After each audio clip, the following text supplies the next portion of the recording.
semuanya, perkenalkan nama saya Maulina Muzaria. Saya dari kelompok 2. Di sini akan menjelaskan tentang bisnis plan Footwear ID. Saya tidak sendiri, saya bersama dengan rekan-rekan saya bernama Rita Lesari dan Amin Abdullah. Nah, jadi tugas ini itu disalah-satukan sebagai ujian akhir semester yang diberikan oleh Bapak Jati Mantoro SEMESY selaku dosen pengampu mata kuliah kewirausahaan. Selamat mendengarkan semuanya. Bye-bye. Oke, sebelum kita masuk ke penjelasan materinya, kita itu harus tahu nih apa itu business plan terlebih dahulu.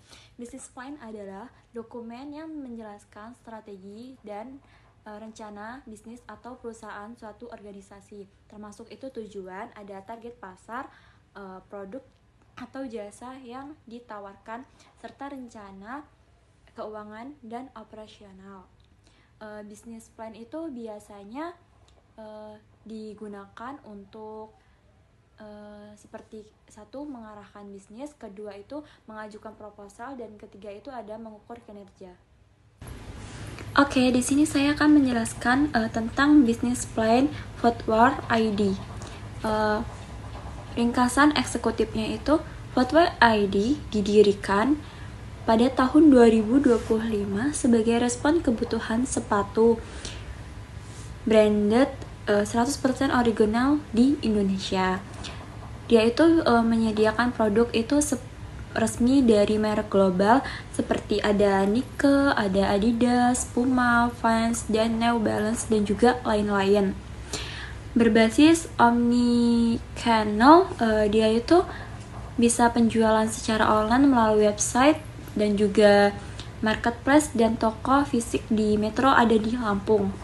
Misi utamanya itu edukasi masyarakat agar menghindari produk tiruan, misalnya KW nih, dan membangun ekosistem belanja yang terpercaya. Selanjutnya itu ada visi dan juga misi. Visinya itu untuk menjadi toko sepatu branded original terbesar dan paling terpercaya di Indonesia. Sedangkan misinya itu menyediakan produk 100% asli bergaransi.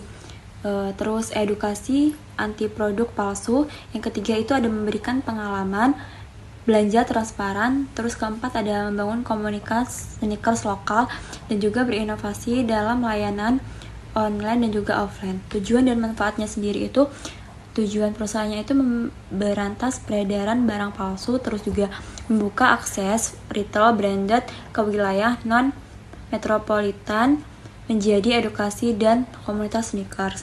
Manfaatnya itu sendiri ada konsumen, jaminan produk asli, terus juga ada mitra bisnis, kolaborasi, distribusi. Yang ketiga itu masyarakat, edukasi, nilai, ads, belanja, dan juga industri retail mendorong transformasi digital.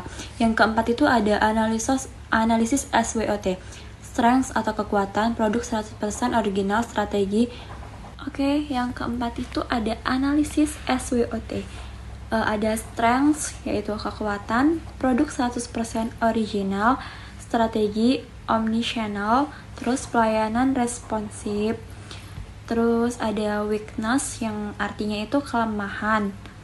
Dia itu ketergantungan stok impor dan juga brand antar nasional masih terbatas. Terus ada opportunities, yaitu peluang. Tren itu sneaker yang terus meningkat, dan juga ada potensi ekspansi toko fisik ke kota lain. Terus itu ada threats, itu tuh ada ancamannya, yaitu persaingan ketat dengan merek besar, dan juga ada fluktuasi nilai tukar rupiah. Nah, jadi yang kelima itu ada struktur organisasi.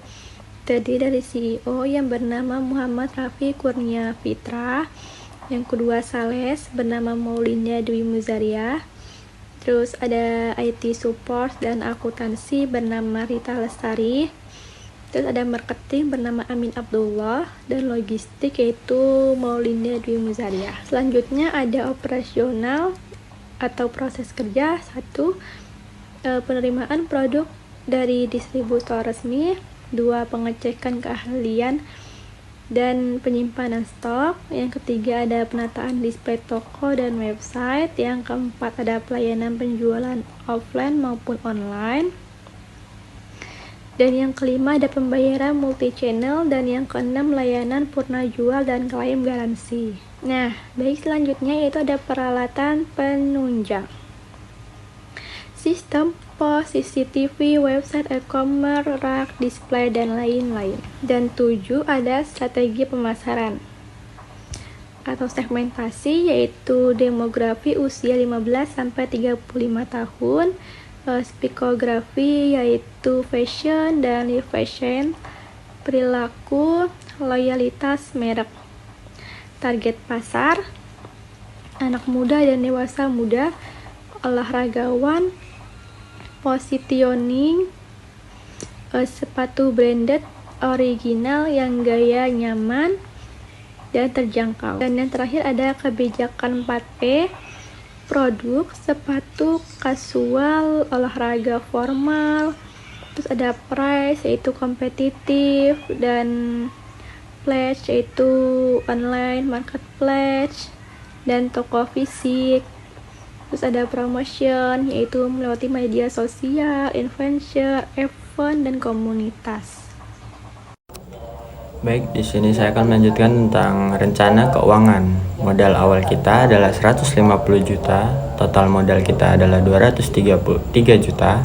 Proyek pendapatan bulanan tahun ke-1 adalah 180 juta dan BEP-nya adalah 150 pasang sepatu terjual per bulan. Laba bersih bulanan kurang lebih dari 1 tahun adalah 10 juta. Proyek pertumbuhannya tahun kedua target penjualan 200 pieces per bulan. Tahun ketiga target penjualan adalah 250 pieces per bulan. Selanjutnya adalah kesimpulan. Footwear ID memiliki potensi besar sebagai retail sepatu branded original terpercaya dengan strategi omnichannel, edukasi anti produk palsu, proyek pertumbuhan positif. Footwear ID siap menjadi pemain utama di pasar retail sepatu Indonesia. Yang ke-10 adalah saran, lakukan inovasi, layanan, dan produk secara konsisten. Perlu kerjasama dengan komunitas dan influencer. Tingkatkan pelayanan pelanggan, evaluasi berkala strategi bisnis dan pemasaran. Baik, sekian video mengenai bisnis plan Footwear ID dari kelompok 2. Apabila ada salah kata saya mohon maaf, kepada Allah saya mohon ampun. Saya Iri. Wassalamualaikum warahmatullahi wabarakatuh. Bye bye.